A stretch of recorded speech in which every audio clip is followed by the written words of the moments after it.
And you know, Sheikh Haytham said this to me one time. He said, "Look, Sheikh Haytham Haddad is a very esteemed and excellent scholar, but he said to me one time that, like, you know, you got to keep the door open for some of these guys a little bit at the time, because if we've got somebody, and this is something that I was just speaking to the guys about, because there's been a bit of a fitna going on. I don't know if you've seen some of the Dawa bros are attacking each other and all this kind of things and making disassociations and these kind of letters and you know, back and forth and all this kind of stuff.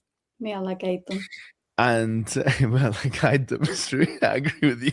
I agree with you. That's why we need more women in it to set us right, because we're overly emotional. Sometimes men can just be like, you know, the ego can be, the male ego is a problem, as the female ego can be as well. But you know, so a lot of it is because of a misunderstanding of Islamic law.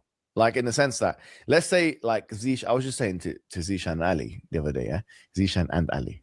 I was saying to them, look, let's say, for example, I do something that's wrong Islamically, yeah. Is there an obligation for Zishan to correct me? For Zishan, particularly Zishan, to correct? There isn't really an obligation for him to correct me, and there's not an obligation for Ali to correct me. There may be an obligation for someone to correct me. So someone, maybe in America or something, can come out and say, this is incorrect, and this, you know, this is needs to be corrected. He said this thing which is incorrect, right? So in other words, it's fardu kifaya.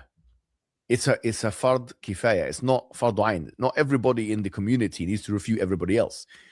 So now this whole disassociation thing, it's like people have the assumption that, okay, well, he said something wrong, we all have to disassociate with this individual.